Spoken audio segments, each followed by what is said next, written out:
आज की इस क्लास में हम उपभोक्ता व्यवहार के सिद्धांत के पार्ट 2 को पढ़ने जा रहे हैं। कल हमने कार्डिनल अप्रोच, ऑर्डिनल अप्रोच इत्यादि के बारे में पढ़ा था और हमने आपको बताया था कि एल्फ्रेड मार्शल द्वारा प्रतिपादित कार्डिनल अप्रोच उपभोक्ता के व्यवहार के सिद्धांत को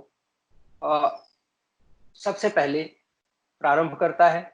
इस अप्रोच के अनुसार उपयोगिता जो हर वस्तु से हमें कंज्यूम करने से मिलती है उसको हम माप सकते हैं और इस उपयोगिता के आधार पर ही मांग वक्र का भी निर्माण होता है। कोई व्यक्ति, कोई उपभोक्ता किसी वस्तु की उतनी ही कीमत देने का प्रयत्न करेगा जितनी उसको उससे सीमांत उपयोगिता प्राप्त हो रही है। प्यारे बच्चों, इसके बाद जे.आर. हिक्स ने सीधा कहा कि हमें उपयोगिता को मापने की जरूरत नहीं है क्योंकि man is not a calculating machine.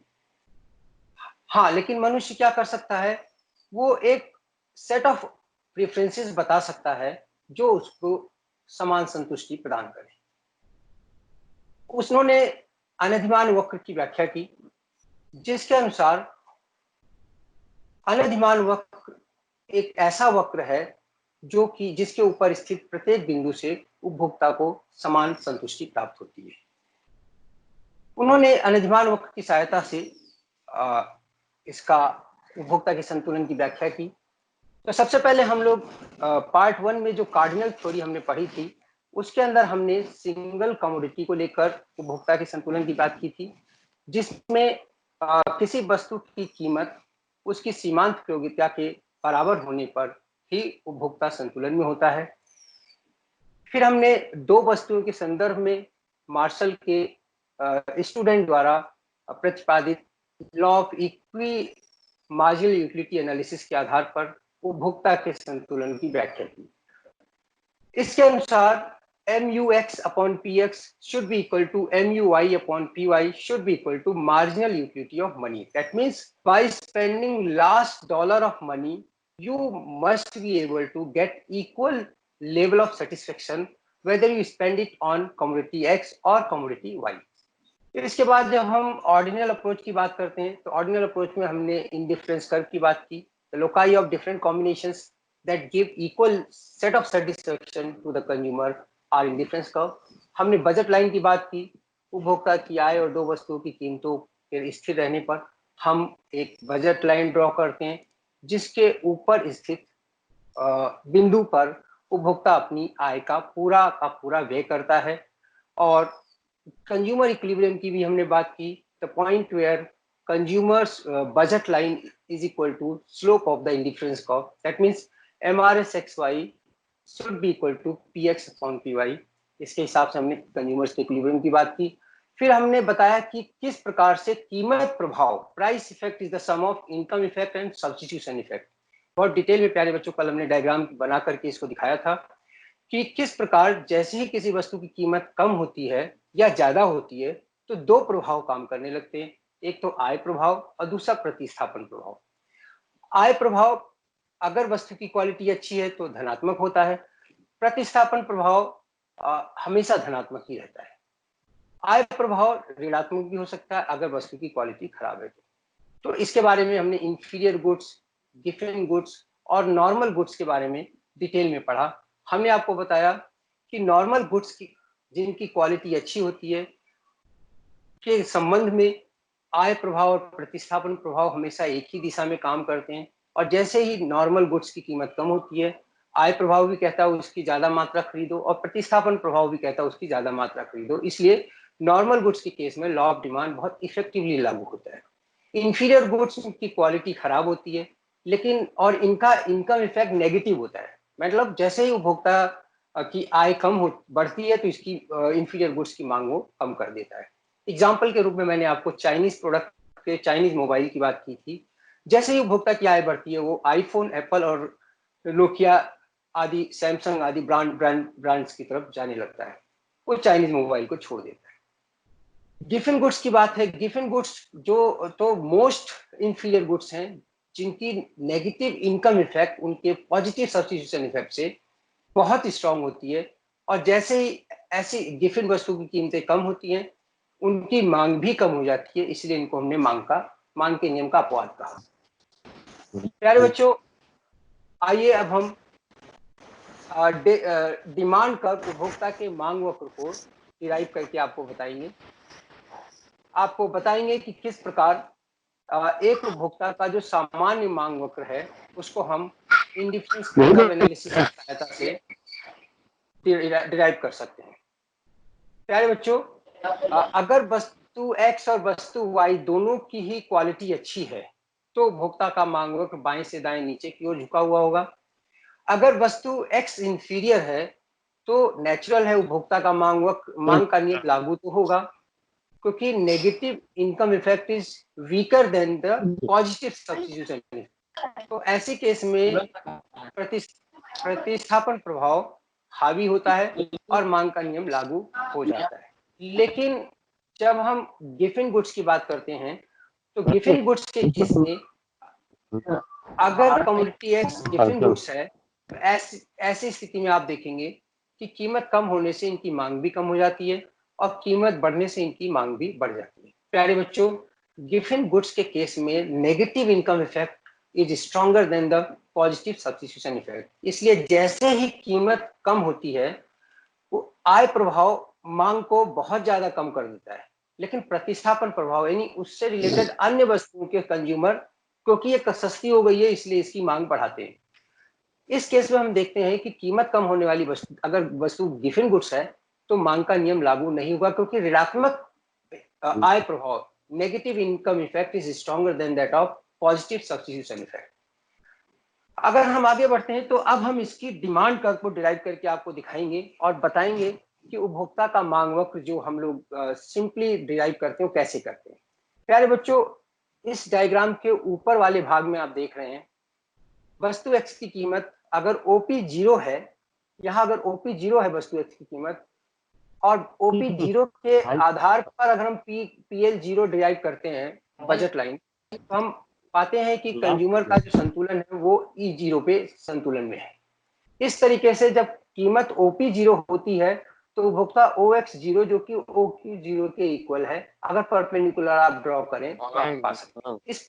इस प्रकार हम पहला पॉइंट ए प्राप्त करते हैं। जैसे ही उपभोक्ता की कीमत वस्तु एक्स की कीमत ओपी 0 से घट करके ओपी 1 होती है, हम देखते हैं कि बजट लाइन शिफ्ट होकर के पीएल 1 पे जाती है।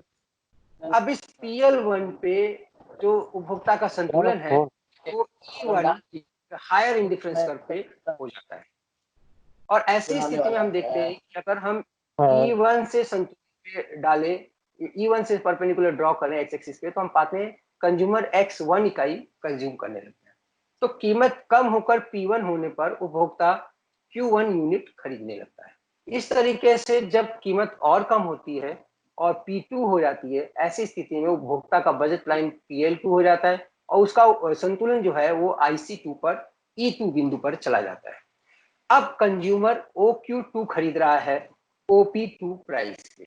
इस प्रकार जो पॉइंट हमें मिला, point A, point B, point C, point D, ये सारे पॉइंट मांग वक्र के इंडिकेटर है।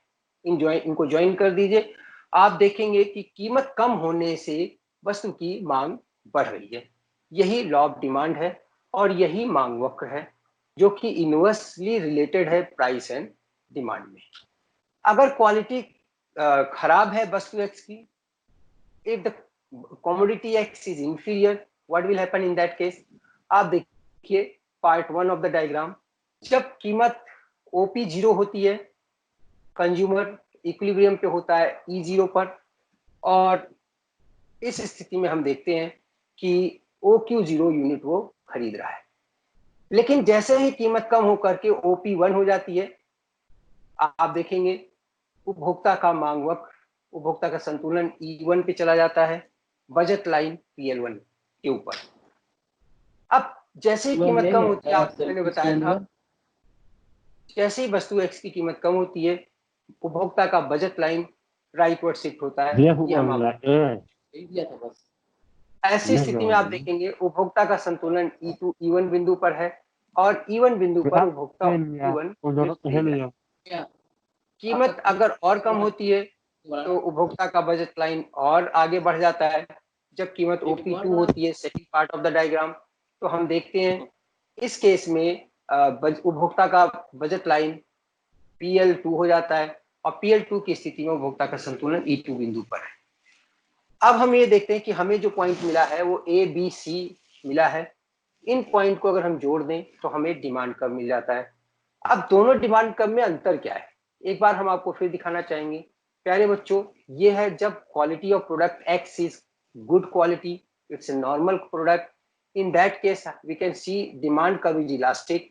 और कारण क्या है, आय प्रभाव और प्रतिस्थापन प्रभाव दोनों ही मांग को बढ़ा रहे हैं, इसलिए उपभोक्ता की मांग कंफर्टेबली ज्यादा बढ़ रही है।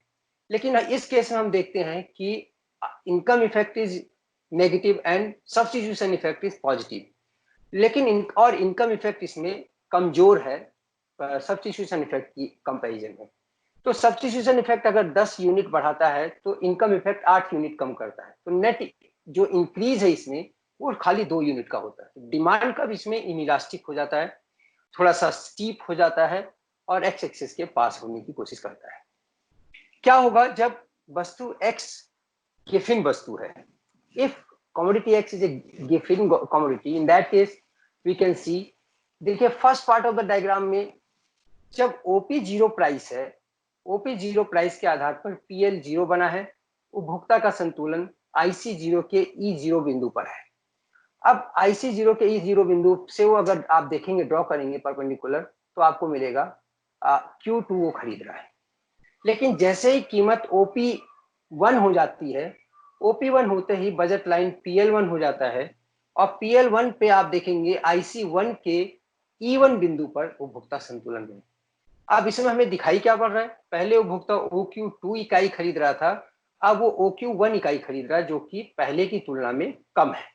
ऐसा क्यों हुआ, क्योंकि negative income effect has become stronger than that of positive substitution effect. Therefore any fall in the price of such good will encourage the consumer to buy less unit of it. Income effect प्यारे बच्चों अगर इसमें 10 unit कम करता है तो प्रतिस्थापन प्रभाव इसमें 5 या 6 यूनिट बढ़ा पाता है। तो नेट जो इंक्रीमेंट होता है, क्योंकि -10 + 5 अगर करते हैं तो आप देखेंगे कि जो डिक्रीज होगा वो 5 यूनिट्स का होगा। अब इसके अंदर उपभोक्ता पहले OQ2 खरीद रहा था, अब OQ1 खरीदेगा। अगर कीमत थोड़ा और कम हो जाती है, OP2 हो जाती है यहाँ पे, इन that case PL2 budget line हमें मिलता है और उपभोक्ता का संतुलन IC2 के E2 बिंदु पर होता है। अब इस IC2 के E2 बिंदु पर हम देखते हैं कि उपभोक्ता पहले OQ1 खरीद रहा था IC1 पे, E1 पे, अब वो IC2 के E2 पर Q0 यूनिट खरीद रहा है। प्यारे बच्चों, अब आप देखिए पहले उसने Q2 खरीद रहा था P0 पर, अब P1 पर उसने Q1 खरीदा और अब P2 पर वो Q0 खरीद रहा है। इसका मतलब क्या है, जैसे जैसे कीमत कम हो रही है वैसे वैसे उसकी मांग भी, जैसे जैसे कीमत कम हो रही है वैसे वैसे उसकी मांग भी कम हो रही है। Now the demand curve which we will get in the case of given commodity will be upward sloping. ये जी बच्चों, इसके अंदर ये exception to the law of demand भी कहलाता है। सो गिवन goods which were propounded by professor T.R. Thomas Robert is indicating that as soon as there is a positive relationship between price and demand in the case of inferior goods. अगर हम आगे बढ़ें तो आप देखेंगे 3 प्रकार का डिमांड कर्व आपके सामने आया है। एक डिमांड कर्व जो कि यहाँ आप देखिए बिल्कुल लॉ ऑफ डिमांड को अप्लाई कर रहा है और वो इलास्टिक नेचर का है। कंफर्टेबली प्राइस कम होने से डिमांड बढ़ रही है उसकी, और ये नॉर्मल गुड्स का एग्जांपल है। नॉर्मल गुड्स के केस में आय प्रभाव और प्रतिस्थापन प्रभाव दोनों ही धनात्मक होते हैं, इसलिए प्राइस फॉलिंग कमोडिटी की डिमांड बढ़ती है, आय प्रभाव के कारण भी और प्रतिस्थापन प्रभाव के कारण भी। प्यारे बच्चों, ये टेक्निकल कॉन्सेप्ट है, इसको बहुत आसानी से समझना होगा, इसलिए हम इसे बार बार आपको इनकम इफेक्ट और सब्स्टिट्यूशन इफेक्ट को बहुत डिटेल में बता दें कि आपको समझ में आ जाएगी। दूसरा एग्जांपल हमने लिया इंफीरियर गुड्स का। आप देखिए तीनों डायग्राम आपके सामने हैं। पहला इलास्टिक है नॉर्मल गुड्स के केस में, क्योंकि दोनों इफेक्ट एक ही दिशा में काम करते हैं। लेकिन यहाँ पे इंफीरियर गुड्स जो क्वालिटी खराब होती है, इस केस में इनकम इफेक्ट नेगेटिव हो जाता है, लेकिन सब्स्टिट्यूशन इफेक्ट अभी भी पॉजिटिव है। इस केस में सब्स्टिट्यूशन इफेक्ट मांग को बढ़ाएगा जिस कमोडिटी की प्राइस कम होगी, लेकिन इनकम इफेक्ट उसकी मांग को कम करेगा। अब इसके अंदर negative income effect is less than the positive substitution effect, इसलिए इसमें लॉ ऑफ डिमांड तो लागू होगा, लेकिन इतना ज्यादा लागू नहीं होगा जितना कि जिस हिसाब से कंफर्टेबली हमने नॉर्मल गुड्स के केस में देखा था। अब आ जाइए गिफन गुड्स के केस अगर हम डिस्कस करते हैं, तो Giffen goods are those goods which are exceptions to the law of demand. इसमें सर रॉबर्ट गिफिन के अनुसार ये ऐसी क्वालिटी है, इनकी क्वालिटी बहुत ज्यादा खराब होती है, जैसे ही कीमत कम होती है इनकी मांग भी कम हो जाती है और हमें एक धनात्मक स्लोप वाला मांग वक्र दिखाई पड़ता है। अब हम पढ़ेंगे डिमांड और लॉ ऑफ डिमांड के बारे में। प्यारे बच्चों, डिमांड और desire, whatever we desire cannot be considered as demand. Economics में डिमांड का एक स्पेसिफिक मीनिंग है, it's an effective human desire backed by ability and willingness to pay for a particular unit of a particular commodity at a particular price and time. क्या क्या शब्द होगा, what are the essentialities, ऐसे कौन कौन से तत्व हैं जो साधारण डिजायर को मांग में कन्वर्ट करते हैं। तो उसके लिए हम 4 इन कंपोनेंट्स को ध्यान रखेंगे। पहली बात, desire should not be in a dreamy way, yes I want to build a Taj, ऐसा नहीं होना चाहिए। डिजायर शुड बी इफेक्टिव, पहली बात तो ह्यूमन बीइंग की डिजायर होनी चाहिए और वो इफेक्टिव होनी चाहिए। दूसरी बात, ये डिजायर एबिलिटी टू पे के साथ होनी चाहिए, मतलब हमारी डिजायर ऐसी होनी चाहिए जिसमें हम भुगतान करने के लिए, उसको खरीदने के लिए हमारे पास क्षमता हो, कैपेसिटी टू पे। इसके अलावा हमारे पास क्षमता होते हुए भी विलिंगनेस भी चाहिए। प्यारे बच्चों, यहाँ हम एक एग्जांपल देना चाहेंगे। एक ऐसा माइजर है, कंजूस जिससे आप कह सकते हैं, जिसका बेटा बीमार है, उसके पास पैसे भी है और वो उसकी स्ट्रॉन्ग डिजायर है कि उसका बच्चा ठीक हो जाए, उसका एबिलिटी टू पे भी है, लेकिन वो खर्चा नहीं करना चाहता। तो उसकी जो desire for the recovery of his son, वो डिजायर ही रहेगी, डिमांड में कन्वर्ट नहीं होगी, because he is not willing to pay. तो इफेक्टिव डिजायर के साथ साथ एबिलिटी एंड विलिंगनेस दोनों होनी जरूरी है। इसके अलावा किस चीज की होनी चाहिए? एक्चुअली डिमांड तब तक कंप्लीट नहीं होगा जब तक वो किसी एक पर्टिकुलर वस्तु की एक पर्टिकुलर इकाई को पर्टिकुलर समय पे खरीदने के लिए रखी गई है। तो any human effective desire which is backed by ability and willingness to pay to buy a particular unit of a particular commodity is known as demand. Demand schedule की अगर हम बात करते हैं, तो individual demand schedule and market demand schedule, दो प्रकार के डिमांड शेड्यूल होते हैं। Demand schedule are the called tabular presentation of different combinations which a consumer is willing to buy at different price level. प्यारे बच्चों, इसमें हम देखते हैं ए से लेके जे तक पॉइंट्स हैं, और हम साथ ही ये देख रहे हैं कि जब 10 रुपए कीमत होती है, कंज्यूमर कहता है भाई मेरे बजट में नहीं है, मैं नहीं खरीद पाऊंगा। लेकिन जैसे ही कीमत कम होती है, हम देखते हैं कि वो एक इकाई इसकी खरीदने के लिए तैयार हो जाता है। अब ये पहला कॉम्बिनेशन 10 एंड 0 का है, दूसरा कॉम्बिनेशन हमें 9 एंड 1 का मिला, तीसरा कॉम्बिनेशन कीमत कम हो रही है, 8 रुपए हो गई है, अब वो 2 इकाई खरीद रहा है, कीमत और कम हुई, 7 रुपए हो गई पर यूनिट, तो now he is ready to buy 3 units of the commodity. तो अगर ये कॉम्बिनेशंस को हम टेबुलर फॉर्म में प्रेजेंट करते हैं तो हमें डिमांड शेड्यूल मिलता है। अगर हम ये कॉम्बिनेशन एक उपभोक्ता के लिए करते हैं, एक उपभोक्ता से संबंधित करते हैं, तो ये इंडिविजुअल डिमांड शेड्यूल कहलाएगा। प्यारे बच्चों, अगर ये हम कई सारे उपभोक्ताओं को लेकर करते हैं, जैसे ये देखिए, ये प्राइस लेवल दिया हुआ है, ये कंज्यूमर ए का डिमांड है डिफरेंट प्राइसेस पे, ये कंज्यूमर बी का डिमांड है डिफरेंट प्राइसेस पे, ये कंज्यूमर सी का डिमांड है डिफरेंट प्राइसेस पे, और ये टोटल डिमांड है, मार्केट डिमांड जिसे हम कहते हैं। तो एक ऐसा टेबल, एक ऐसी सारणी जिसके अंदर हम सभी उपभोक्ताओं, किसी वस्तु के सभी उपभोक्ताओं का डिफरेंट कीमत पर वो कितनी कितनी इकाइयां खरीदते हैं, उनका अगर हम योग करके निकालते हैं तो हमें मार्केट डिमांड शेड्यूल मिलेगा। प्यारे बच्चों, इसी प्रकार डिमांड कर्व्स की भी अगर हम बात करें तो इंडिविजुअल डिमांड कर्व और मार्केट डिमांड कर्व होते हैं। जहां तक इंडिविजुअल डिमांड कर्व की है बात, अगर हम इंडिविजुअल डिमांड शेड्यूल के बेसिस पे डिमांड कर्व को ड्रॉ करते हैं तो हमें इंडिविजुअल डिमांड कर्व मिलेगा। यहाँ पे आप देख सकते हैं ये कंज्यूमर ए का इंडिविजुअल डिमांड कर्व है, ये कंज्यूमर बी का इंडिविजुअल डिमांड कर्व है, ये कंज्यूमर सी का इंडिविजुअल डिमांड कर्व है। और ये जो डिमांड कर्व है ये पूरे बाजार का, जिसमें ये तीनों का जोड़ा हुआ है, कॉम्बिनेशन। आप देखिए, जब कीमत 10 रुपए होती है, कंज्यूमर ए भी कुछ नहीं खरीदता, बी भी नहीं खरीदता, सी भी नहीं खरीदता, तो 10 रुपए कीमत पर वस्तु एक्स की मांग 0 हो जाती है, पॉइंट ए मिलता है। जब कीमत घट करके 9 रुपए होती है, अब कंज्यूमर ए एक इकाई खरीदने लगा, बी और सी नहीं खरीद रहे। तो अब आप देखिए हमें बी पॉइंट मिल रहा है यहाँ पे, जहां पे 9 रुपए कीमत पर एक डिमांड इसकी बाजार में, एक इकाई की डिमांड अराइज हुई है। कीमत जब और कम होती है, 8 रुपए हो जाती है, अब आप देखिए कंज्यूमर ए जो है 2 इकाई खरीद रहा है, लेकिन कंज्यूमर बी 1 इकाई खरीद रहा है, तो 2 + 1 अगर कर दें तो हमें ये 3 इकाइयां बाजार मांग के रूप में डिमांड कर्व में समझ में आएगी। इसी तरह जैसे जैसे कीमत कम होती है, अगर हम इसको वर्टिकली एड अप करें, तो समेशन करें, तो हमें मार्केट डिमांड कर्व मिल जाएगा।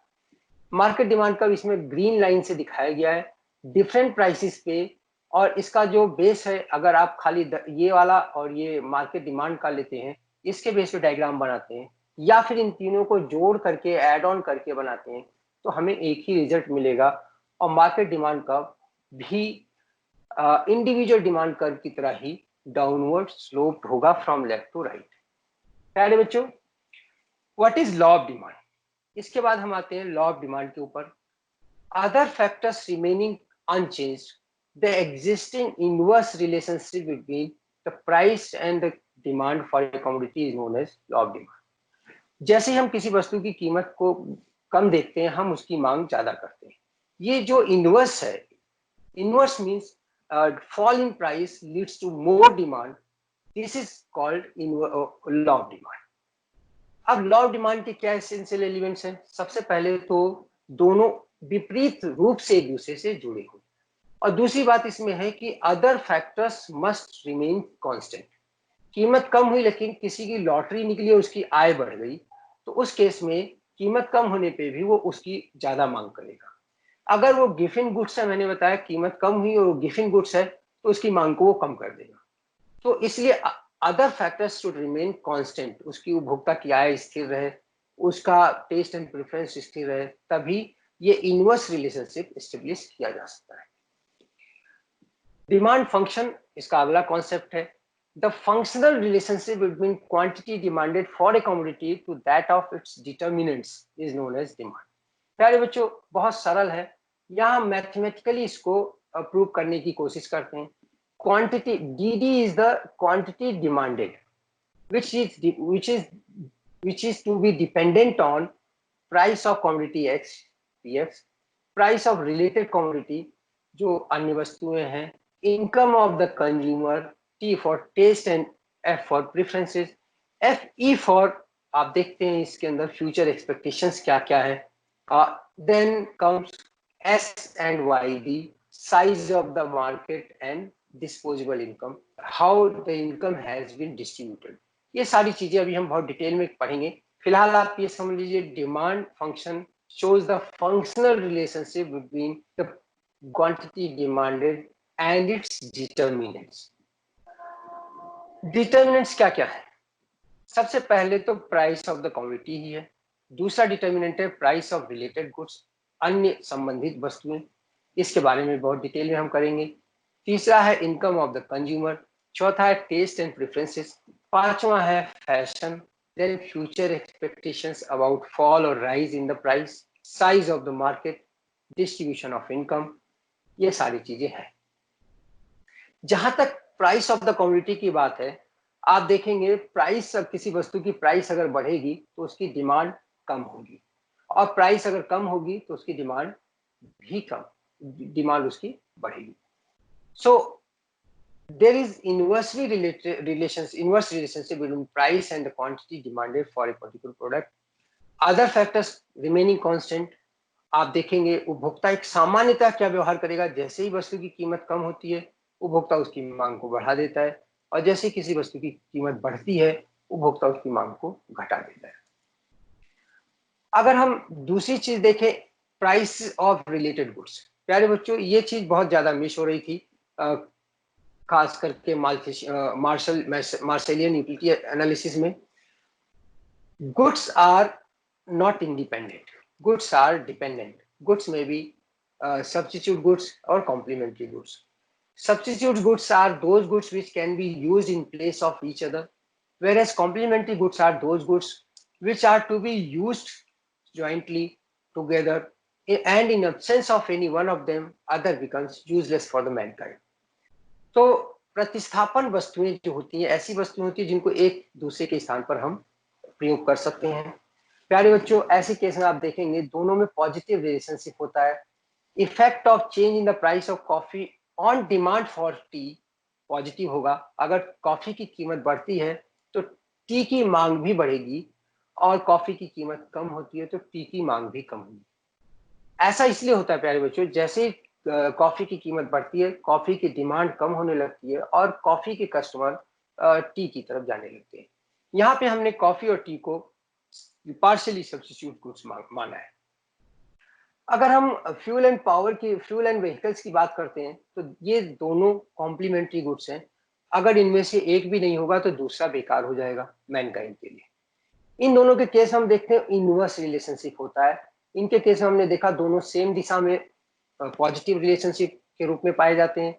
यहाँ हम इनवर्स रिलेशनशिप देखते हैं कि जैसे ही कीमत कम हुई, आप देखिए अगर फ्यूल की कीमत बढ़ेगी तो डिमांड फॉर व्हीकल कम होगा, और फ्यूल की कीमत अगर कम होती है तो डिमांड फॉर व्हीकल बढ़ेगा। आप देखिए पहले डीजल से संबंधित गाड़ियों की मांग ज्यादा हुआ करती थी क्योंकि डीजल और पेट्रोल की कीमत में बहुत अंतर हुआ करता था। तो एक कॉम्प्लीमेंट्री गुड्स की खासियत है कि change in the price of one commodity will decrease the demand for other in the case of complementary goods, and in the case of substitute goods change the price of one commodity will change the demand for other commodity in the same direction. अगर increase होगा तो increase होगा, decrease होगा तो decrease होगा। जहां तक income की बात है मैंने आपको बताया नॉर्मल गुड्स के केस में धनात्मक संबंध होगा और इंफीरियर या गिवन गुड्स के केस में ऋणात्मक संबंध होगा। प्यारे बच्चों ये चीज बहुत अच्छे से समझने वाली है। जैसे ही उपभोक्ता की आय बढ़ती है डिमांड भी बढ़ता है, वस्तु की डिमांड भी बढ़ेगी। अगर उपभोक्ता की आय कम होती है तो डिमांड भी कम होगी। शर्त है कि वो क्वालिटी अच्छी होनी चाहिए, अदरवाइज इंफीरियर गुड्स के केस में आप देखिए जैसे ही उपभोक्ता की आय बढ़ती है इंफीरियर गुड्स की मांग भी, आप देखिए आय बढ़ेगी तो इंफीरियर गुड्स की मांग कम हो जाएगी, और आय अगर कम होगी तो इंफीरियर गुड्स की मांग अधिक होगी। प्यारे बच्चों गरीबों में आपने देखा होगा सस्ते मोबाइल जो होते हैं वो कम आय के कारण सस्ते मोबाइल खरीदने के लिए मजबूर होते हैं, चाइनीज प्रोडक्ट को खरीदने के लिए बाध्य होते हैं। लेकिन जैसे ही उनकी आय बढ़ती है वो ब्रांडेड प्रोडक्ट की तरफ चले जाते हैं। तो इंफीरियर और गिवन गुड्स के बीच भी अंतर है, मैंने आपको अच्छे से बताया है। इंफीरियर गुड्स के केस में negative income effect positive substitution effect से कमजोर होता है, इससे लॉ ऑफ डिमांड लागू होता है। गिवन गुड्स के केस में inferior negative income effect is stronger than the positive substitution effect, इससे लॉ ऑफ डिमांड लागू नहीं होता। ये हम आपको बार बार इसीलिए बता रहे हैं। इसके बाद अगर हम आगे बढ़ते हैं तो उपभोक्ता का टेस्ट एंड प्रेफरेंस नेचुरल है। अगर आपको कोई ब्रांड पसंद है कि मुझे तो कोई पर्टिकुलर चॉकलेट ही चाहिए तो वो आपको चाहे कीमत बढ़े या घटे आप उसको जरूर लेंगे। इसी तरह हैबिचुअल गुड्स जो होती हैं सिगरेट्स हुआ, स्मोकिंग हुआ या अल्कोहलिक लोग हुए, इनको कीमत से कोई फर्क नहीं पड़ता। They have to buy because they cannot, as if they think that they cannot survive without that. So taste and preference does play in the case of making decision to buy a certain unit of the commodity. प्यारे बच्चों fashion की भी अगर हम बात करते हैं तो change in fashion affects demand for the commodity. अगर किसी वस्तु की का फैशन आता है, तो आप देखिए जब भी कोई वस्तु फैशन में होती है, उसकी कीमत भी बढ़ती है, उसकी डिमांड भी बढ़ती है। और अगर कोई वस्तु फैशन से बाहर चली जाती है, तो उसमें सेल लगना शुरू हो जाता है, यानी कीमत भी कम होती है और उसकी डिमांड में भी गिरावट आती है। जहां तक चेंज इन क्लाइमेट की बात करें, अगर अचानक बारिश होने लगती है, तो आप देखिए छाता बनाने वाले और छाते की डिमांड बढ़ जाती है, अम्ब्रेलाज की। और अगर ठंडियां आती हैं, तो आप देखिए वुलन कपड़ों की डिमांड बढ़ जाती है। तो चेंज इन क्लाइमेट भी किसी वस्तु की मांग को प्रभावित करता है, ये आपको हमने बताया। प्यारे बच्चों, अक्सर इंडिया में आप देखते हैं कि फ्यूचर एक्सपेक्टेशंस लोग बहुत स्पेकुलेशन बहुत करते हैं, और यहाँ का हर व्यक्ति, हर कंज्यूमर बहुत अच्छा स्पेकुलेटर मानता है अपने आप को। कई बार तो ऐसा होता है कि एक छोटा सा र्यूमर क्रिएट किया जाता है, और लोग जिनके घर में 1 किलो नमक 2 महीने चलता है, वो 5-5 किलो 10-10 किलो नमक खरीदना शुरू कर देते हैं।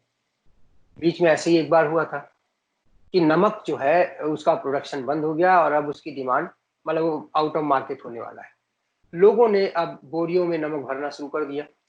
तो ultimately government and Tata group of industries के चेयरपर्सन को बाहर आना पड़ा और कहा कि हमारे पास सफिशिएंट अमाउंट ऑफ सॉल्ट है, पूरी इंडिया को कई महीनों तक हम खिला सकते हैं। तो ये सब चीजें, फ्यूचर एक्सपेक्टेशन अगर अनसर्टेन आपको लगता है कि ये चीज आउट ऑफ स्टॉक होने वाली है, आप कीमत भी बढ़ेगी और उसकी मांग भी आप बढ़ाएंगे, और इसका उल्टा भी है। आप फ्यूचर एक्सपेक्टेशन को हम स्पेकुलेशन भी कह सकते हैं, और स्पेकुलेशन बाजार का हिस्सा होता है, कई बार ऐसा भी आप मान सकते हैं। प्यारे बच्चों, size of the market to attract new consumer और to expand the size of the market, there may be decrease in the price. कैसे? अगर आप बाजार के आकार को बढ़ाना चाहते हैं, अगर आप चाहते हैं नए कस्टमर भी खरीदें और एग्जिस्टिंग कस्टमर ज्यादा खरीदें, तो आपको अपनी वस्तु की कीमत कम करनी पड़ेगी। जैसे ही वस्तु की कीमत कम होती है, those who are unable to buy otherwise, now they also start buying। अब आपके बाजार का आकार बढ़ जाता है। तो साइज ऑफ द मार्केट भी किसी वस्तु की मांग को बढ़ाता है, और साइज ऑफ द मार्केट बढ़ाने का सबसे अच्छा तरीका है वस्तु की कीमत को कम कर दें। डिस्ट्रीब्यूशन ऑफ इनकम, ऐसा माना जाता है कि जिस देश में इक्वल डिस्ट्रीब्यूशन होता है, वहां पे कंज्यूमर्स आइटम्स की मांग ज्यादा होती है, और जिस देश में अनइक्वल डिस्ट्रीब्यूशन होता है, यानी कि big part of national income is goes to a few hands only, उस केस में लग्जरी और दिखावे वाली वस्तुओं की मांग ज्यादा होती है, कंज्यूमर आइटम्स की मांग कंपैरेटिवली कम होती है। प्यारे बच्चों, why is demand curve downward slow? एक बहुत बड़ा क्वेश्चन ये बार बार आता है कि मांग वक्र, अभी हमने बताया आपको, बाएं से दाएं नीचे की ओर झुका हुआ है, ऐसा क्यों होता है? ऐसा जे.आर. हिक्स के अनुसार ऐसा दो प्रभावों के कारण होता है। एक तो होता है आय प्रभाव, दूसरा होता है प्रतिस्थापन प्रभाव, तीसरा होता है law of diminishing marginal utility, और चौथा होता है साइज ऑफ मार्केट। ये चारों के कारण उपभोक्ता का मांग वक्र बाएं से दाएं नीचे की ओर झुका होता है। बाएं से दाएं नीचे की ओर झुका हुआ होने का मतलब है कि कीमत बढ़ेगी तो उपभोक्ता उसकी मांग कम करेगा, कीमत कम होगी तो उपभोक्ता उसकी मांग को बढ़ाएगा। और उसका सबसे बड़ा कारण होता है रियल इनकम इफेक्ट। इसके बारे में हम थोड़ा और डिटेल में आपको बताएंगे। इनकम इफेक्ट में क्या होता है, जैसे देखिए, जैसे किसी वस्तु की कीमत कम होती है, उपभोक्ता का वास्तविक आय बढ़ता है। मैंने पिछली क्लास में भी आपको बताया था कि कीमत अगर घट करके 10 रुपए से घट करके 5 रुपए हो जाती है, तो उपभोक्ता जो 100 रुपए जिसके पास है, अब उसे 50 रुपए में ही 10 इकाइयां खरीद लेगा वो, और 50 रुपए उसके पास रियल इनकम के रूप में बढ़ जाएंगे। इस रियल इनकम के बढ़ने से उसकी परचेजिंग पावर बढ़ जाती है, और परचेजिंग पावर के बढ़ने से वो उस वस्तु की ज्यादा इकाइयों को खरीद सकता है। इनकम इफेक्ट हमेशा आप देखेंगे, कीमत कम होने से इनकम बढ़ रही है, अगर क्वालिटी अच्छी है तो उसकी मांग को बढ़ाएगा, अगर क्वालिटी अच्छी नहीं है, इंफीरियर या गेफिन है, तो उसकी मांग को घटाएगा। तो वास्तव में सामान्य वस्तुओं के संदर्भ में हम देखते हैं कि इनकम इफेक्ट के कारण उपभोक्ता उस वस्तु की ज्यादा इकाई खरीद रहा है जिसकी कीमत कम हो रही है। जहां तक प्रतिस्थापन प्रभाव की बात है, इसमें हम चाय और कॉफी का एग्जाम्पल लेकर कर सकते हैं। यहाँ आप देखिए, जैसे चाय की कीमत बढ़ती है, जैसे कॉफी की कीमत बढ़ती है, see for coffee and tea for बढ़ती है, हम देखते हैं कि कॉफी की मांग कम हो रही है क्योंकि डिमांड फॉर टी बढ़ रही है। इसका मतलब क्या हुआ? इसका मतलब हुआ कि कॉफी वाले कस्टमर वो कंज्यूमर बन रहे हैं, टी की तरफ जा रहे हैं। तो आप देखिए ये भी इनवर्स रिलेशनशिप को स्टेब्लिश करने में सहयोग करता है। आय प्रभाव ने क्या किया? कीमत कम हुई, रियल इनकम बढ़ी, मांग कम होगी, यानी इनवर्स रिलेशनशिप हो गया। प्रतिस्थापन प्रभाव क्या कह रहा है? प्रतिस्थापन प्रभाव भी कह रहा है कि जैसे ही किसी वस्तु की कीमत बढ़ी, कस्टमर यहां से शिफ्ट होकर दूसरी तरफ चले जाएंगे, उनके पास स्कोप है, प्रतिस्थापन वस्तु है। ऐसी स्थिति में लॉ ऑफ डिमांड लागू कर जाएंगे और मांग वक्र बाएं से दाएं नीचे की ओर झुक जाएगा। प्यारे बच्चों, एक और चीज एल्फ्रेड मार्शल ने बताई थी, law of diminishing marginal utility के कारण भी मांग वक्र बाएं से दाएं नीचे की ओर झुका हुआ होता है। जैसे ही किसी अब देखिए, for from every additional unit of a commodity consumer gets less and less MU marginal utility, that's why he tries to offer less and less price for every additional unit. तो जैसे जैसे मात्रा बढ़ेगी, सीमांत उपयोगिता कम होगी, इसलिए उसकी कीमत भी कम होगी। यहां भी वो inverse relationship price and demand के बीच में स्टेब्लिश करने में सफल होता है due to applicability of law of diminishing marginal utility. अब देखिए, साइज ऑफ द मार्केट भी मांग के नियम को प्रभावित करता है। कैसे? जैसे ही किसी वस्तु की कीमत घटी, ऐसे कस्टमर जो पहले नहीं खरीद पा रहे थे, मार्जिनल या सीमांत उपभोक्ता थे, वो अब उसको मांग करने लगेंगे। सो जैसे ही कीमत कम होती है, नए कस्टमर्स एंटर होते हैं, और जैसे कीमत बढ़ती है, पुराने कस्टमर्स जो मार्जिनल कस्टमर्स थे, जो किसी तरीके से खरीदने में सक्षम हो रहे थे, वो उसकी मांग को कम करना शुरू कर देंगे। और आप देखेंगे कि ये इनवर्स रिलेशनशिप स्टेब्लिश हो रहा है। प्यारे बच्चों, मांग का नियम लागू होने के कारण मांग वक्र बाएं से दाएं नीचे की ओर झुका हुआ होता है।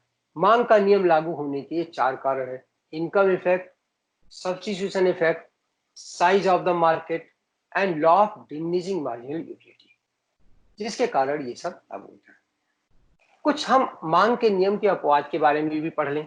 मांग के नियम के अपवाद की अगर हम बात करते हैं तो सबसे पहले आते हैं गिफिन गुड्स। ये ऐसी वस्तुएं होती है जिनकी क्वालिटी बहुत ही ज्यादा खराब होती है, और इनके केस में नेगेटिव इनकम इफेक्ट बहुत ज्यादा स्ट्रांग होता है प्रतिस्थापन प्रभाव की तुलना में। इसलिए जैसे इनकी कीमत कम होती है, उपभोक्ता इनकी मांग को कम कर देता है, और जैसे इनकी कीमत बढ़ती है, उपभोक्ता इनकी मांग को बढ़ा देता है। प्यारे बच्चों, इसके बारे में हमने पिछली क्लास में भी बहुत अच्छे से डायग्राम के साथ इंडिफरेंस कर्व का इस्तेमाल करते हुए डिराइव किया था। आज की क्लास में भी हमने इसके डिमांड कर्व को ड्रॉ करके दिखाया है। ये पॉजिटिव, नेगेटिव के बजाय पॉजिटिव स्लोप हो जाता है, from left to right upward sloping हो जाता है। दूसरी बात है, अगर हम डेमोन्स्ट्रेटिव आइटम की बात करें जिसमें एंटीक्स आती हैं, पेंटिंग्स आती हैं, प्यारे बच्चों, 5-5 करोड़ रुपए की एक पेंटिंग जाती है। अगर वो पुरानी है, अगर वो किसी फेमस पेंटर ने बनाई है, तो जो दिखावे की वस्तुएं हैं उनका कीमत से कोई लेना देना नहीं है। उनका तो स्टेटस से वो स्टेटस सिंबल बन जाती है। तो ऐसे केस में भी मांग का नियम आपका लागू नहीं होगा। मांग का नियम, कीमत कम होने से वस्तु की मांग ज्यादा हो। यहाँ पे हम डेमोन्स्ट्रेटिव आइटम्स के बारे में देखते हैं। अगर वस्तु की कीमत कम होगी तो उनकी मांग भी कम हो जाएगी। सच्चाई है ये। इसके अलावा आप देखेंगे change in taste, fashion and climate की अगर हम बात करें, किसी का अगर कोई हैबिचुअल है सिगरेट स्मोकिंग का और उसकी आदत छूट जाती है, तो अब कीमत चाहे जो हो वो उसको खरीदने की कोशिश नहीं करेगा। इसी तरह से जब किसी वस्तु की फैशन, कोई फैशन आता है, इनकमिंग ऑफ फैशन आता है, कीमत भी बढ़ती है और डिमांड भी बढ़ती है। मांग का नियम यहाँ लागू नहीं होता। अगर क्लाइमेट चेंज हो जाता है, क्लाइमेट के चेंज होते ही आप देखिए छाते की कीमत भी बढ़ेगी। बारिश होना शुरू हुआ नहीं कि छाते की कीमत भी बढ़ेगी, उसकी डिमांड भी बढ़ेगी। तो मांग का नियम यहाँ भी लागू नहीं होता। प्यारे बच्चों, अगर गवर्नमेंट की नीतियों में परिवर्तन आ जाता है तो भी मांग का नियम लागू नहीं होता। गवर्नमेंट की नीतियों में परिवर्तन मांग के नियम के रास्ते में सबसे बड़ी रुकावट है। गवर्नमेंट अगर कहती है कि आज से दुकान खुलेगी तो खुलेगी, बंद होगी तो बंद होगी, मांग पे उसका, मांग के नियम से कोई लेना देना नहीं है। No, what types of changes in demand, आज हम बताने जा रहे हैं। मांग में जो परिवर्तन होते हैं वो या तो due to change in price होता है या due to change in other factors होता है। चेंज इन प्राइस के कारण आप देखेंगे एक्सपेंशन इन डिमांड होता है या कॉन्ट्रैक्शन इन डिमांड होता है। और चेंज इन फैशन की अगर हम देखते हैं, change in due to change in other factors मतलब कंज्यूमर का आय बढ़ जाए, या उसका टेस्ट प्रेफरेंस चेंज हो जाए, या उसका उद्देश्य बदल जाए, या सरकार की नीति बदल जाए। तो अदर देन प्राइस, अगर डिमांड चेंज हो रहा है ऐसे कारणों, ऐसे तत्वों के कारण जो अदर देन प्राइस है, तो वो इंक्रीज इन डिमांड होगा या डिक्रीज इन डिमांड होगा। अब इसके अंदर देखते हैं हम क्या दिखाई पड़ेगा। यहाँ आप देखिए, इसमें कंज्यूमर मोर डिमांड करता है due to fall in price. Price कम हुई, कंज्यूमर ज्यादा खरीद रहा है, उसको हम एक्सपेंशन इन डिमांड कहेंगे। प्राइस बढ़ी, कंज्यूमर ने डिमांड कम करना शुरू कर दिया, उसको हम कॉन्ट्रैक्शन इन डिमांड कहते हैं। दूसरी तरफ अगर उपभोक्ता की आय बढ़ती है और उपभोक्ता ज्यादा खरीदता है तो वो इंक्रीज इन डिमांड कहलाएगा। इस केस में कीमत स्थिर है। अगर उपभोक्ता की आय कम हो जाती है और उपभोक्ता कम खरीदता है तो उसको हम डिक्रीज इन डिमांड कहते हैं। प्यारे बच्चों, अब इसका हम डायग्राम से दिखाते हैं आपको। पहले डायग्राम आप देखिए, जैसे ही कीमत कम हुई, उपभोक्ता ने ज्यादा खरीदा, इसको हम एक्सपेंशन इन डिमांड कहते हैं। कीमत बढ़ी, एरो बता रहा है कीमत बढ़ रही है, डिमांड कम हो रही है, इस तरीके की जो फॉलिंग टेंडेंसी इन डिमांड है वो हम कॉन्ट्रैक्शन इन डिमांड कहते हैं। प्यारे बच्चों, कुछ बच्चे लिखते हैं कीमत कम होने से मांग में वृद्धि होती है, वो गलत होता है। कीमत कम होने से मांग में विस्तार होता है, और अगर मांग अन्य तत्वों के परिवर्तन के कारण बढ़ती है तो उसे मांग में वृद्धि कहलाती है। यहाँ हम दूसरे केस में देखते हैं, इंक्रीज इन डिमांड के केस में मांग वक्र शिफ्ट होकर राइटवर्ड चला जाएगा और एक नया मांग वक्र बन जाएगा। डी ओरिजिनल डिमांड कब है, डी प्राइम नया मांग वक्र है। आप देखेंगे कीमत में कोई परिवर्तन नहीं हुआ, लेकिन उपभोक्ता Q0 से बढ़ाकर Q1 खरीदा। ऐसा क्यों किया उसने? हो सकता है उसकी इनकम बढ़ गई हो सकता है उसका टेस्ट एंड प्रेफरेंस बदल गया हो सकता है कमोडिटी फैशन में आ गई हो। आप देखिए इस केस में वो कीमत को इग्नोर करते हुए मांग को बढ़ा रहा है। दूसरी तरफ हम देखते हैं कि डी ओरिजिनल मांग वक्र है, और लाल वाला जो मांग वक्र है, नया मांग वक्र है, ये बताता है कि समान कीमत पर उपभोक्ता वस्तु की कम इकाइयों को मांग रहा है। So if consumer purchases more unit of a commodity due to fall in the price, it is expansion. If he purchases less unit of the commodity due to rise in the price, it is contraction. If he purchases more unit of a commodity due to change in other factors such as income, it is increase in demand. If he decides to purchase less unit of the commodity even at the same price due to change in other factors, that is known as decrease in demand. Expansion और contraction के case में, जो कि कीमत के कारण होते हैं, मांग वक्र समान रहता है, एक ही मांग वक्र रहता है। इंक्रीज के केस में मांग वक्र शिफ्ट होकर राइटवर्ड चला जाता है, और डिक्रीज के केस में मांग वक्र शिफ्ट होकर लेफ्ट चला जाता है। इसी को अगर हम movement along the demand curve के एंगल से पढ़ सकते हैं, और शिफ्ट इन डिमांड कर्व भी कहते हैं। Movement along with demand curve is found due to change in price when expansion or contraction takes place. Consumers movement is on the same demand curve in the case of expansion or contraction, जबकि shift in demand होता है due to change in other factors. इस case में increase होगा तो down rightward shift होगा, decrease होगा तो लेफ्टवर्ड शिफ्ट होगा। ये हम आपको बता चुके हैं। इलास्टिसिटी ऑफ डिमांड की अगर हम बात करें प्यारे बच्चों, तो अभी हमने लॉ ऑफ डिमांड ने क्या कहा, कीमत कम होने से मांग में विस्तार होगा, लेकिन कितना कीमत कम होने पे कितना मांग में विस्तार होगा ये मांग का नियम नहीं बताता। Elasticity of demand shows the quantitative responsiveness between proportionate change in the demand to that of proportionate change in the price of the commodity. इसको आप निकालने के लिए delta Q upon delta P into P by Q कर सकते हैं, या percentage change in demand upon percentage change in price भी कर सकते हैं। आइए देखते हैं कितने टाइप के ईडी होते हैं। 3 टाइप के ईडी हम देखते हैं जीवन में। प्राइस इलास्टिसिटी ऑफ डिमांड, जब आप मांग की लोच की गणना कीमत में परिवर्तन के कारण करते हैं तो प्राइस इलास्टिसिटी ऑफ डिमांड कहलाता है। जब आप मांग की लोच की गणना इनकम में परिवर्तन के आधार पर करते हैं, चेंज इन इनकम के बेसिस पे करते हैं, तो वो इनकम इलास्टिसिटी ऑफ डिमांड कहलाता है। अगर आप जानना चाहते हैं what is the effect of change in the price of one commodity on demand for another, वो आपको क्रॉस इलास्टिसिटी ऑफ डिमांड कहलाता है। जहां तक प्राइस इलास्टिसिटी ऑफ डिमांड की का फॉर्मूला है वो हमने आपको दे दिया, delta Q upon delta P. यहाँ प्राइस हम ले रहे हैं या चेंज इन प्राइस ले रहे हैं, तो डिमांड, अगर हम चेंज इन प्राइस की जगह चेंज इन इनकम ले लें, या यहाँ देखिए चेंज इन प्राइस को हम हटा करके चेंज इन इनकम लिख देते हैं, तो उस केस में इनकम इलास्टिसिटी ऑफ डिमांड प्राप्त होती है। क्रॉस में हम क्या करते हैं, आप देखिए, percentage change in the demand for commodity X upon percentage change in the price of Y. ऐसा हमें तब निकालना पड़ता है जब हम कॉम्प्लीमेंट्री या सब्स्टिट्यूट गुड्स की बात करते हैं। प्यारे बच्चों, ये क्रॉस इलास्टिसिटी ऑफ डिमांड है। क्यों? हम देखना चाहते हैं effect of change in price of Y on demand for X commodity. Types of price elasticity of demand की अगर हम बात करें तो 5 प्रकार की इलास्टिसिटी ऑफ डिमांड होती है। नंबर 1 परफेक्टली इनइलास्टिक, दूसरा इनइलास्टिक, तीसरा यूनिटरी इलास्टिक, चौथा elastic demand, and then perfectly elastic demand.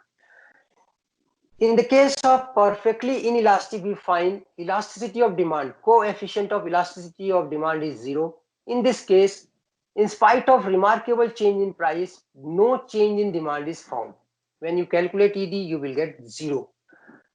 As in the case of inelastic demand, we find the value of ED is more than 0, but it is less than 1. In this case, you find this more change in price will lead to a very small change in demand. आप देखिए 10 रुपए से 5 रुपए हो गया, यानी 50% price कम हुआ है, लेकिन डिमांड में बहुत ज्यादा चेंज नहीं आया। ऐसे केस में जो आपको ईडी का मान निकलेगा वो 0 से तो ज्यादा होगा, लेकिन 1 से कम होगा। इस एग्जांपल में हमें जो मार्क्स आंसर मिल रहा है वो 0.2 है। यूनिटरी के केस में proportionate change in price demand is equal to proportionate change in demand. Demand और प्राइस में दोनों में समान चेंज होता है, इसलिए इसका exact value coefficient of ED is always 1। अगर हम इलास्टिक डिमांड की बात करते हैं तो the value of ED is less than 1, sorry more than 1, but it is less than infinity. यहाँ पे आप देखेंगे कीमत में जो परिवर्तन हो रहा है उसकी कई ज्यादा गुना मांग में परिवर्तन हो रहा है। कीमत 10 से 5 रुपए हुई है, लेकिन मांग उसकी 100 इकाई से डबल होकर के ज्यादा होगी। तो इसमें अगर आप कैलकुलेट करेंगे तो आपको आंसर मिलेगा 2, which is more than 1. In the case of perfectly elastic demand, we find in spite of no change in price, consumer changes his demand. 10 रुपए कीमत पे वो 100 इकाई खरीद रहा था, अभी 10 रुपए कीमत पर वो 150 इकाई खरीद रहा है। तो इस केस में आप देखेंगे बढ़ता जा रहा है। प्यारे बच्चों, इसको हम डायग्राम से भी दिखा सकते हैं। पहला जो है परफेक्टली इनइलास्टिक है, जो कि पैरेलल टू एक्स एक्सिस है, जिसमें आप देखते हैं चाहे कीमत OP0 हो, चाहे OP1 हो, चाहे OP2 हो, कंज्यूमर को OQ1 खरीदना है। दूसरे डायग्राम में हम देखते हैं कि जो रेड एरो है वो चेंज इन प्राइस है, वो बहुत ज्यादा है in comparison to the blue arrow which is indicating change in demand. समय बहुत कम है और करना मुझे बहुत ज्यादा है प्यारे बच्चों, इसलिए थोड़ा समय यहाँ फास्ट हो रहा हूँ। फिर कभी मौका मिलेगा तो इस चैप्टर को और भी हम एक बार अच्छे से आपको समझाएंगे। यहाँ पे हम तीसरे डायग्राम में आते हैं तो हम पाते हैं कि blue arrow and red arrow change in demand is same as that of change in price, therefore यहाँ पे the value of coefficient of elasticity of demand will be equal to 1। चौथे डायग्राम को अगर आप देखते हैं तो यहाँ पे आप देखिए change in price is quite less than change in demand. Demand में बहुत ज्यादा चेंज हो रहा है, प्राइस में थोड़ा सा चेंज होने के कारण। इस स्थिति को हम इलास्टिक डिमांड कहते हैं। संवेदनशील वस्तुएं होती हैं, नॉन एसेंशियल कमोडिटीज होती हैं। तो दूसरी तरफ आप अगर आगे बढ़ेंगे तो ऐसी वस्तुएं जिनकी कीमत कम स्थिर रहने पर भी मांग घट या बढ़ रही है, तो ऐसे वस्तुओं का जो मांग वक्र होगा वो पैरेलल टू एक्स एक्सिस होगा। इन पांचों को हम एक ही डायग्राम में दिखा सकते हैं। ये जो पैरेलल टू एक्स एक्सिस है वो ED is equal to infinity है, पैरेलल टू वाई एक्सिस है वो ईडी इज इक्वल टू 0 है।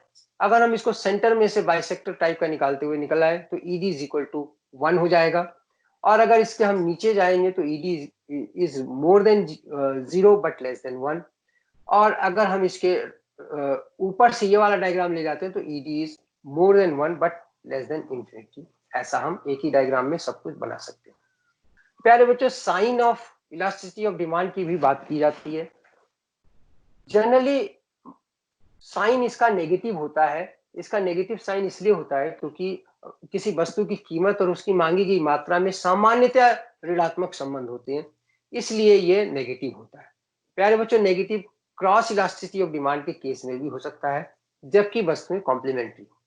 अगर फ्यूल की कीमत बढ़ती है तो डिमांड फॉर व्हीकल कम होती है। यहां भी इनवर्स रिलेशन के कारण ही ऐसा नेगेटिव रिलेशन पाया जाता है। हम क्या करते हैं, इसका नेगेटिव साइन को इग्नोर करते हुए इसकी एब्सोल्यूट वैल्यू को यूज करते हैं। प्यारे बच्चों, पॉजिटिव भी होता है ये। पॉजिटिव कब होगा? जब ये exception to the law of demand की बात करेगा, या क्रॉस इलास्टिसिटी ऑफ डिमांड अगर आप कैलकुलेट कर रहे हैं तो इसका साइन पॉजिटिव हो सकता है। वो जब तब होगा जब वस्तु प्रतिस्थापन वस्तु होगी। What are the determinants of elasticity of demand? ये बहुत इंपॉर्टेंट चीज है प्यारे बच्चों। जिस वस्तु के जितने ज्यादा नंबर ऑफ यूजेस हैं वो उतनी ज्यादा लोचशील होगी। जिस वस्तु के जितने कम नंबर ऑफ यूजेस हैं वो उतनी ज्यादा बेरोजगार होगी। प्यारे बच्चों, आप देखिए, नमक का एक ही इस्तेमाल है। जब आपको खाना बनाना है तो उसकी मांग बेरोजगार है। बेरोजगार का मतलब है कीमत कम हो या ज्यादा हो, आपको खरीदना ही खरीदना है। अगर नंबर ऑफ यूजेस ज्यादा होती, जैसे मिल्क का ले लीजिए, अगर इलेक्ट्रिसिटी का ले लीजिए, अगर आपके घर में बिजली है आप उससे खाना भी बना सकते हैं। इसके नंबर ऑफ यूजेस गिना रहा हूं मैं आपको। उसको आप खाना भी बना सकते हैं, उससे आप सफाई भी कर सकते हैं, उससे आप एसी भी चला सकते हैं, कूलर भी चला सकते हैं, उससे बिजली भी चला सकते हैं, पंखे भी चला सकते हैं, और बहुत सारे अप्लायंसेज आप खूब चला सकते हैं। तो नंबर ऑफ यूजेस ज्यादा है बिजली की, इसलिए इसकी मांग की लोच थोड़ा सा इलास्टिक है, लोचशील है। अवेलेबिलिटी ऑफ क्लोज सब्स्टिट्यूट्स, अगर किसी वस्तु के क्लोज सब्स्टिट्यूट्स की संख्या ज्यादा है तो उसकी मांग भी लोचशील होगी। अगर क्लोज सब्स्टिट्यूट्स नहीं है तो उसकी कोई मांग, नमक का कोई क्लोज सब्स्टिट्यूट्स नहीं है इसकी मांग, इसलिए उसकी मांग बेरोजगार है। दवाई का कोई क्लोज सब्स्टिट्यूट्स नहीं, इसलिए इसकी मांग बेरोजगार है, कंज्यूमर को खरीदना ही खरीदना है। नेचर ऑफ द कमोडिटी अगर एसेंशियल है तो बेरोजगार मांग होगी। अगर वो लग्जरी आइटम है, नॉन एसेंशियल आइटम है, तो उसकी मांग लोचशील होगी। प्यारे बच्चों, अगर उपभोक्ता अपनी आय का एक बड़ा हिस्सा किसी वस्तु पर व्यय करता है तो मांग लोचदार हो जाती है। अगर अपनी आय का एक नेग्लिजिबल हिस्सा वो खर्च करता है, जैसे माचिस पे हम लोग अगरबत्ती धूप बत्ती या घर में इस्तेमाल करते हैं, तो एक माचिस जो 50 पैसे की होती है वो पूरा महीना चला देती है। अब उसकी कीमत बढ़े या घटे, हमारी इनकम में से 50 पैसे का कोई वैल्यू नहीं है, तो उसकी मांग बेरोजगार होती है। उपभोक्ता उसको वरी नहीं करता, चाहे उसकी कीमत डबल हो जाएगी तब भी उपभोक्ता उसको खरीदता रहेगा। प्यारे बच्चों, किसी वस्तु की मांग उस समय भी लोजदार हो जाती है जब उसकी मांग को वो पोस्टपोन कर सकता है। जैसे कोई नॉन एसेंशियल आइटम है, उसको हम कहते हैं चलो नेक्स्ट ईयर खरीदेंगे, अगले साल खरीदेंगे, तो वो बेरोजगार मांग नहीं। लेकिन अगर कोई ऐसी वस्तु है जिसको हमें अभी खरीदना है, जैसे दवाई है, आपको अगर बीमारी है तो आपको दवाई लेनी है, उसकी मांग को आप पोस्टपोन नहीं कर सकते, तो कीमत ज्यादा होने पर भी आप उसे खरीदेंगे, तो मांग बेरोजगार हो जाएगी।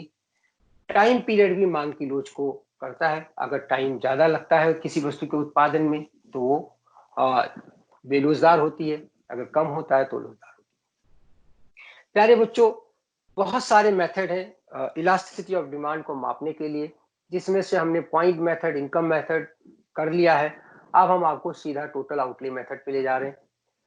टोटल आउटले मेथड के अनुसार अगर किसी वस्तु की कीमत, जैसे हम जब कीमत बदलती है हम उसके ऊपर कुल जो व्यय करते हैं उसको हम टोटल आउटले कहते हैं। If we find inverse relationship between price, change in price and total outlay, demand will be elastic. अगर हम पॉजिटिव रिलेशनशिप पाते हैं तो वो डिमांड इन इलास्टिक होगी। अगर कीमत देखिए 10 रुपए से घट करके 5 रुपए हो गई, टोटल आउटले भी घट गया है सेम दिशा में, इसका मतलब ये वस्तु जो है इन इलास्टिक डिमांड वाली है। और इसका उल्टा मैंने आपको बताया, अगर कीमत कम होने से उस पे किया गया व्यय बढ़ जाता है तो वस्तु की मांग इलास्टिक हो जाती है। अगर इसके विपरीत कीमत घटने या बढ़ने पर भी टोटल आउटले पे कोई प्रभाव नहीं पड़ता तो वस्तु की मांग इकाई के समान इलास्टिक कहलाती है। प्यारे बच्चों, ये मेथड वास्तव में साइंटिफिक मेथड नहीं है। क्यों नहीं है? क्योंकि ये कई बार हमें रॉन्ग इंफॉर्मेशन देता है, रॉन्ग आंसर देता है। आपको एक एग्जांपल दिया, 10 रुपए से कम कीमत 5 रुपए हुई, टोटल आउटले सेम है, लेकिन 10 रुपए कीमत पर अगर हम इसको कन्वर्ट करते हैं क्वांटिटी में तो हम पाते हैं कि ईडी अगर इसको हम कैलकुलेट करें तो हमारा आंसर 0.2 आएगा मैथमेटिकली, जबकि इसके अनुसार इलास्टिसिटी ऑफ डिमांड इकाई के समान होनी चाहिए, क्योंकि कीमत बदलने पर भी कुल आउटले पर कोई चेंज नहीं हुआ है। ऐसी स्थिति में हम पाते हैं वास्तव में यहाँ पे in spite of change in price, consumer is willing to spend the same amount, means elasticity of demand is equal to 1 as per total outlay method. लेकिन जब हम इसको प्रोपोर्शनेट मेथड से कैलकुलेट करते हैं तो हमें कुछ और आंसर मिलता है, तो sometime we get wrong answer. दूसरी बात ये खाली हमें डायरेक्शन बताता है, बेलोजदार है, लोजदार है या इकाई के समान है, ये हमें एग्जैक्टनेस नहीं बताता जैसे कि अदर मेथड हमें बताते हैं। पॉइंट मेथड या ग्राफिकल मेथड की अगर हम बात करते हैं तो इसको हम डिमांड करके lower segment upon upper segment का फॉर्मूला लगा करके हम ये सिद्ध कर सकते हैं कि एक ही मांग वक्र के विभिन्न बिंदुओं पर मांग की लोच अलग अलग हो सकती है। प्यारे बच्चों, ये डिमांड कर्व आपके सामने है। यहाँ बिंदु ई पर आप देखेंगे इसका लोअर सेगमेंट एडी है, लेकिन अपर सेगमेंट 0 है, तो एडी अपॉन 0 इज इंफिनिटी। अगर हम m को मिड पॉइंट मानते हैं तो पॉइंट m पर md upon am is equal to 1 होगा। अगर हम b पॉइंट को लेते हैं तो लोअर सेगमेंट आपका bd है और ab उसका अपर सेगमेंट है, तो bd अपॉन ab अगर आप देखते हैं तो ed का मान इकाई से अधिक होगा। पॉइंट c पर आप देखते हैं तो cd अपॉन ac मतलब यहाँ पे हम देखते हैं कि ed का मान इकाई से कम होगा। और डी बिंदु पर हम देखते हैं कि लोअर सेगमेंट कुछ भी नहीं है, तो 0 अपॉन अपर सेगमेंट एडी है। इस केस में मांग की लोच 0 के बराबर होगी। तो by using this graphical method we can prove that elasticity of demand on two different points of the same demand curve may be different. ये इसकी खासियत होती है। प्यारे बच्चों, मांग की लोच का बहुत महत्व है। यह एकाधिकारी को कीमत निर्धारित करने के लिए इस्तेमाल किया जाता है। प्राइस फिक्सेशन पावर एकाधिकारी की तब ज्यादा होगी जब वस्तु की मांग बेलोजदार होगी, अगर लोजदार है तो उसकी प्राइस फिक्सेशन पावर कम होगी। कंज्यूमर की बार्गेनिंग पावर से भी इसका संबंध है। अगर वस्तु की मांग लोचशील है तो कंज्यूमर की बार्गेनिंग पावर ज्यादा होगी, अगर लोचहीन है तो कंज्यूमर की बार्गेनिंग पावर कम होगी। प्यारे बच्चों, गवर्नमेंट का जो टैक्स इंपोजिशन पावर है वो भी इससे ही गवर्न करता है। अगर डिमांड इलास्टिक है, लोचशील है, तो टैक्स ज्यादा नहीं लगा सकती गवर्नमेंट। अगर इनइलास्टिक है तो टैक्स वो ज्यादा लगा सकती है। यही कारण है कि पेट्रोल, डीजल या एल्कोहलिक प्रोडक्ट्स पे गवर्नमेंट, सिगरेट्स वगैरह पे गवर्नमेंट ज्यादा टैक्स लगा सकती है, क्योंकि डिमांड इन प्रोडक्ट्स की इनइलास्टिक है। प्यारे बच्चों, ये टर्म्स ऑफ ट्रेड में भी बहुत इंपॉर्टेंट रोल प्ले करता है। अगर आप किसी वस्तु को एक्सपोर्ट कर रहे हैं और वो उसकी डिमांड इलास्टिक है तो आप ज्यादा प्राइस नहीं ले सकते, अगर डिमांड इन इलास्टिक है तो आप ज्यादा प्राइस ले सकते हैं। इसी तरह इंपोर्ट में भी आपकी बार्गेनिंग पावर को सुनिश्चित करता है, और ये रिसर्चर्स और स्कॉलर्स के लिए भी बहुत यूजफुल है। समरी ऑफ द टॉपिक हम कह सकते हैं, थ्योरी ऑफ कंज्यूमर बिहेवियर हमने पढ़ा, और इसमें ये एक साइकोलॉजिकल लॉ था। इसमें हमने दोनों प्रकार के थ्योरीज को पढ़ा, यूटिलिटी एनालिसिस को भी पढ़ा और हमने इंडिफरेंस कर्व एनालिसिस को भी पढ़ा। हमने आपको प्रूव किया कि किस तरीके से price effect is the sum of income effect and substitution effect है। हमने पूरा डिमांड के बारे में पढ़ा, लॉ ऑफ डिमांड पढ़ा, डिमांड कर्व्स के बारे में पढ़ा, इलास्टिसिटी ऑफ डिमांड पढ़ा, हमने मेजरमेंट भी किया किस तरीके से। अब मैं आपको एक क्वेश्चन देना चाहूंगा, explain the nature of elasticity of demand at a particular price on two parallel demand curve. अगर डिमांड कर्व पैरेलल है और एक पर्टिकुलर प्राइस पे आपको इलास्टिसिटी ऑफ डिमांड मेजर करनी है, तो प्यारे बच्चों ये आपको कैलकुलेट करना है, और फिर मैं चाहूंगा कि इसका जो रिस्पांस बच्चे देते हैं वो आप मुझे बताएं। आज के लिए इतना ही। थैंक यू, बहुत बहुत धन्यवाद।